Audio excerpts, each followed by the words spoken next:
je m'appelle Ala Badawi, je travaille dans l'équipe marketing digital de SAP France. Alors SAP, c'est quoi? SAP, c'est le leader mondial des applications d'entreprise. Il faut savoir une chose, c'est que SAP, c'est 73% des transactions mondiales. Donc autant dire que si SAP s'arrête, le monde s'arrête autour. En plus de ça, je suis expert Google agréé et j'ai lancé dernièrement une boîte de marketing digital où j'aide les entreprises, les particuliers et les commerces pour développer leur clientèle et développer leur business en se basant sur le digital. Donc le marketing digital, comment j'ai découvert ça, c'était quand j'avais 14-15 ans. J'étais curieux, je voulais apprendre à connaître le monde informatique, j'ai appris à coder par moi-même. J'avais créé plusieurs sites internet, géré plusieurs pages sur les réseaux sociaux. Mais c'était juste une passion, malgré le fait que j'avais déjà un revenu que je gagnais de façon mensuelle par la publicité. Cependant, c'était juste une passion et je ne savais pas qu'on pouvait se spécialiser dans ça et en faire notre métier en fait. Donc j'ai fait mon lycée, mais comme la plupart des lycéens marocains, j'avais aussi l'idée en tête d'avoir une bonne note, postuler à tous les concours et après choisir, soit faire médecine, soit faire ENSA, soit faire ENCG, mais des métiers lucratifs entre guillemets. Mais c'est drôle parce que aucun métier n'est similaire à l'autre et pourtant on veut se spécialiser dans l'un d'eux sans forcément être orienté, sans forcément savoir ce qu'on veut vraiment. Donc à travers ça, j'ai fait 2 ans d'architecture parce que j'en ai eu l'occasion, j'ai fait 2 ans d'architecture en France. Mais après ces 2 ans, je me suis rendu compte que ce n'était pas fait pour moi, que j'allais pas percer dans le domaine, que je ne serais jamais parmi les meilleurs. Donc j'ai décidé de quitter, de changer d'orientation pour faire une licence plus générale, une licence en économie. Ce en quoi ça m'a aidé à ouvrir plus de portes.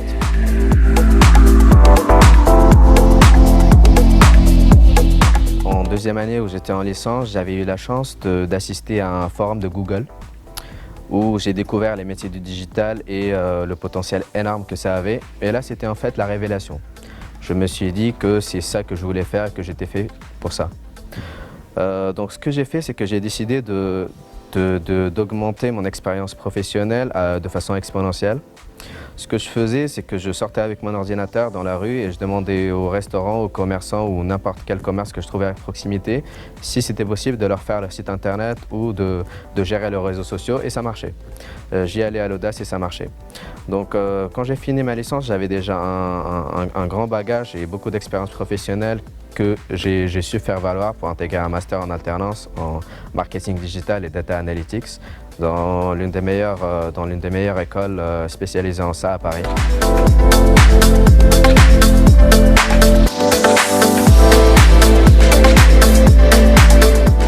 Donc ensuite j'ai rejoint l'équipe SAP France, l'équipe digitale, donc aux côtés du directeur digital de SAP France. Mon métier consiste en fait à promouvoir leurs événements, leurs produits, leur contenu, de façon à ce que le plus de personnes pertinentes puissent les voir et justement qu'ils tirent bénéfice de tous les leviers digitaux et tous les canaux possibles. Donc pour réussir dans ce domaine, le maître mot c'est l'auto-formation. Il faut savoir en prendre par soi-même. Ne vous contentez pas du tout de ce que vous aurez appris à l'école. Ce que vous devez savoir, c'est ce que vous aurez appris à l'école en première année, ce sera déjà obsolète au bout de la 5e année. Parce que tout change rapidement et vous devez avoir maîtrisé tous les outils avant de les avoir étudiés à l'école ou après avoir eu votre diplôme. Donc ce que je vous conseille, c'est fixez-vous un objectif. Par exemple, moi je me fixais l'objectif d'apprendre chaque semaine un nouveau langage de programmation et du coup au bout de 3-4 mois, j'avais déjà appris plein de langages et après tu peux convertir ce savoir-faire en prime, en salaire ou en compensation financière.